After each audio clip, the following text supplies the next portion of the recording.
another awesome filmmaker interview for the 23rd Annual Garden State Film Festival. From March 27th through March 30th, you can experience over 200 incredible films and film-centered events. These films are from 14 different countries, screened across 9 different venues, all throughout Asbury Park and Cranford, New Jersey. I mean, it's Jersey. I mean, what can I say? I am your host, Paige Ryans, and today I am joined with Christina Corona from When Everything Was Blue. Christina, how are you doing today? I'm good. Thank you so much for having me. I appreciate it. Absolutely. Thank you so much for being here. So excited to talk in and dive in about your film. So yeah, it's just going to be a great conversation. I'm excited. Yes. So why don't we just kind of start with you introducing yourself and your role with the film? Yep. I'm Christina. I'm the writer and director of When Everything Was Blue. And should I describe what the film is? Yeah, you can go Did you ask ahead. that? Sorry, I Yeah. already No, forgot the you're question. good. You're good. The film follows a 9/11 first responder. We lost you. We're back. Oh no, you're good. It was just shining spotlight on you. Oh, I was like, sorry, I'm not used to this. But anyways, okay, so the short film is about a 9/11 first responder who gets sick 10 years later. And it's all told through the perspective of a home video camera. So it's a very intimate look into their family and how that affects not only the first responder, but the family surrounding him. Mm-hmm.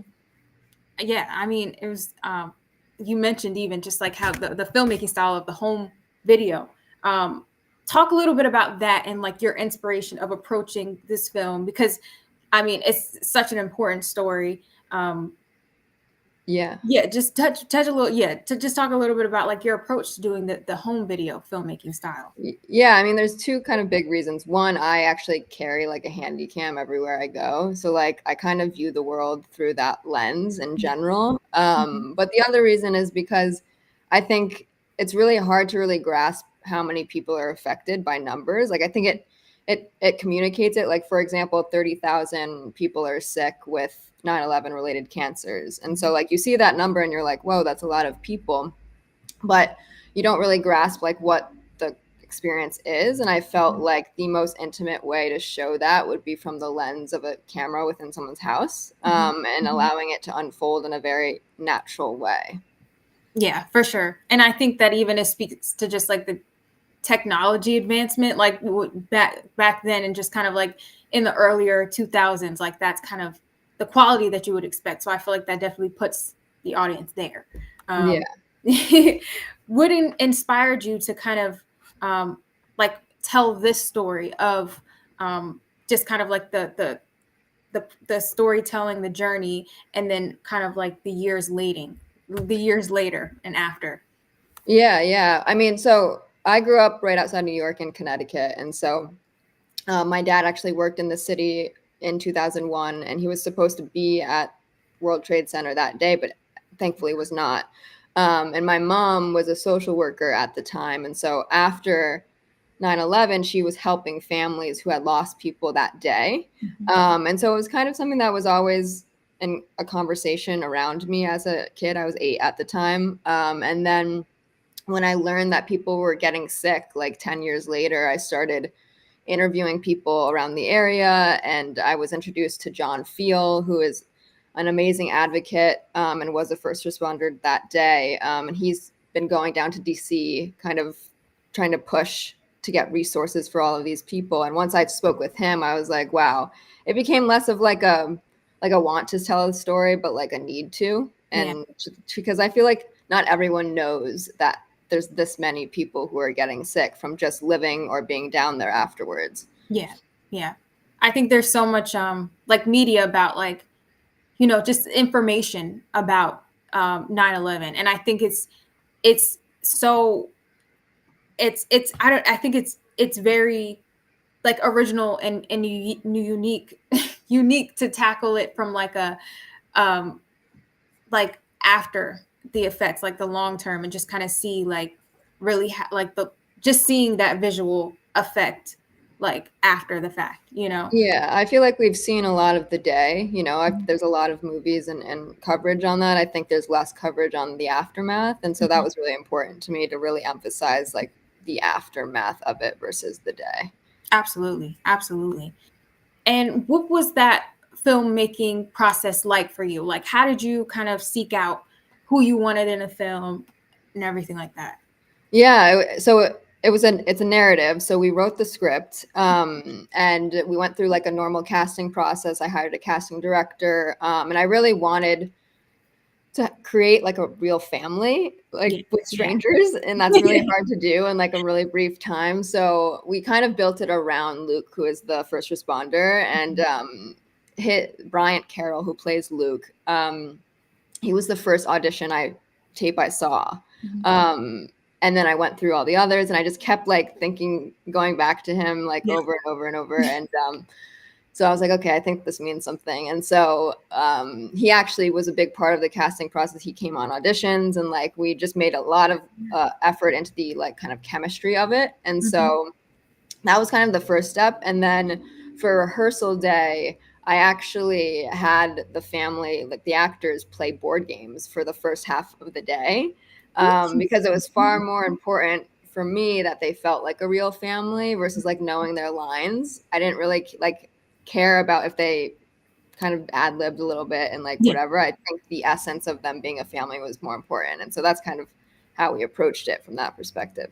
Absolutely. Absolutely. That's a very cool little tidbit about the that's It cool was with the fun. board It games. was Yeah. fun. I like Yeah. that. I like that. And you mentioned like kind of like the essence of just like building a family. I know when I first like within the first like 2 minutes, I realized that it wasn't that it was based like it was a drama. So like 2 minutes before, like 2 minutes into it, I didn't realize that it wasn't an actual family. So like I think that you did a great job building on the foundation of that. That's such a compliment. And just really quick on that, Yeah. like the way we like scheduled the shooting is we had 3 days scheduled for the script, and then I pushed really hard to get an additional fourth day to just put the actors in different situations, like getting ready for bed and having dinner. And so like we ended up actually cutting like half the script in post and putting in those moments that we captured that you kind of see in the very beginning of the film, and throughout. And that was really cool to kind of take a hybrid approach. It was Yeah. a narrative, but we kind of did a little doc element to it, if that Yeah. makes sense. Yeah, it definitely has that, like, it coincides with one another. It has that nice narrative doc feel to Yeah. it. Was there anything that you learned through this process, whether about your own filmmaking style, whether it about new information about just kind of like the aftermath and the effects of it? Um, Yeah, I mean, I think like the process of making this film, we kind of created our own family within making it. And so like I got a very small glimpse of like what that looks like for a family. Like there's one scene in the film where the family is watching home videos, and we were just rehearsing it, and I like literally broke out in tears because of the like energy and because like they kind of became my family in a weird way.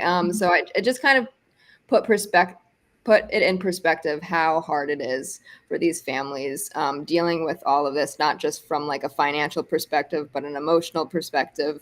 And so I think it just kind of drove that home for me of like I want to be able to help as much as I can, just by making this. right, absolutely, absolutely.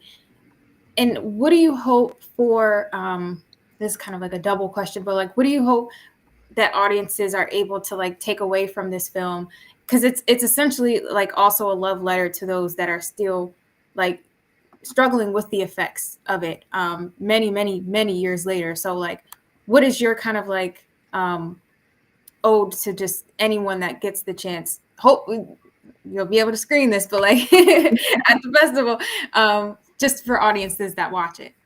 Yeah, I mean, I think one, I hope they just enjoy it and feel something just Yeah. on that level. And then I think, after watching it, I hope they, look it up. We have a lot of resources on the website. It's wheneverythingwasblue.com.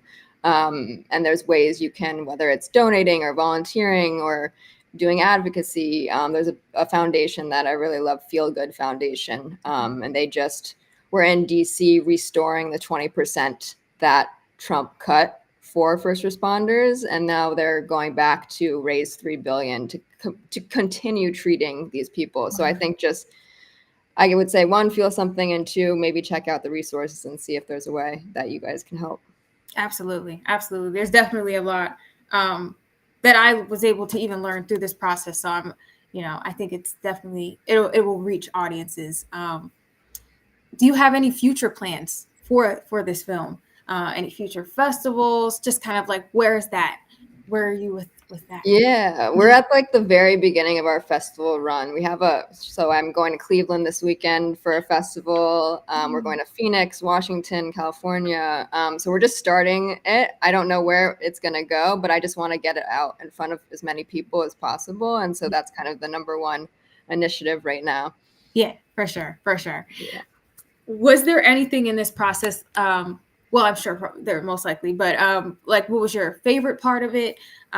Were there any challenges that you encountered? Like filmmaking style kind of production? Yeah, I'm trying to think. There's so many, Yeah. Like, how can I narrow it down? Yeah. It was really interesting because it was a challenge that was a good challenge. It was like a creative challenge. It was like, how do we tell this story? Because when you think about it, like, you don't put on a home video camera and shoot like you would a movie. And so like every shot we did, we were like, okay, why are they turning on the camera? And how are they turning on the camera? And how are they shut off the camera? And so it was limiting, but it also made us think creatively. So I think that was probably the biggest challenge from like a technical perspective. I don't know if that answers your question. No, it does. It does. That's perfect. Yeah. And were there any like moments that you really enjoyed, like looking back on, or even if just I imagine that you look back on the film and just are proud of that work. So just kind of, Yeah, I mean, honestly, the whole process was my favorite part in a weird way. Like, it was like I enjoyed making this film so much that I just want to make more films. And I think it's a huge testament to like everyone who's involved, like all the actors, all the crew.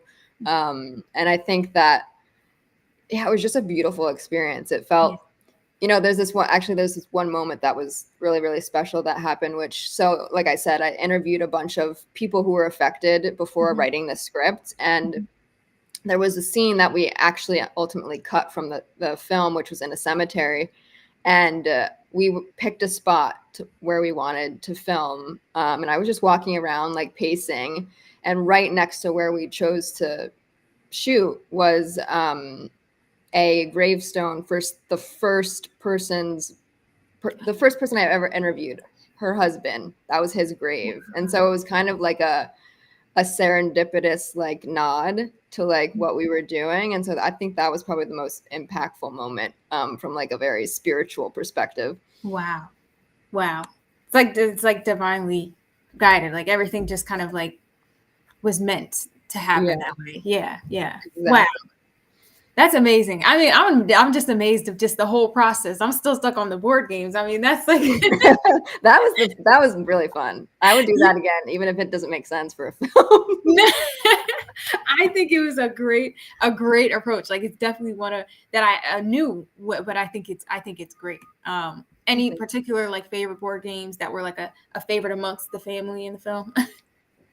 What are we? No, I'm trying to remember. We brought up like so many, because I filmed it in my parents' house. And so we had board games like from when we were young down there. It was what is the Apples to Apples? It was super fun. Yes. It's like the word thing. And then we played, what else did we play? Clue? Something like that. Clue. Okay. Yeah. These are good ones. These are good games. Yeah, they were fun. Nice. Well, that's awesome. And I know you had mentioned this already, but there are resources out there for on your website. For like, if you go to wheneverythingwasblue.com, there's a resource section that has different nonprofits or the World World Trade Center health program that you can apply to if you were living there at that time. So I would just go to the website and check it out. Awesome. Awesome. Well, will you be joining us at the festival this year? Of course, I wouldn't miss it. All righty. Awesome. We're counting on it. Great. That's great to hear. Well, we look forward to seeing you in person. And again, you can check out When Everything Was Blue on Saturday, March 29th. It'll be at the Berkeley Continental, Block 25, between 6:15 p.m. and 8:30 p.m. And again, it's the 23rd Annual Garden State Film Festival, March 27th through the 30th. Get your tickets at gsff.org/tickets.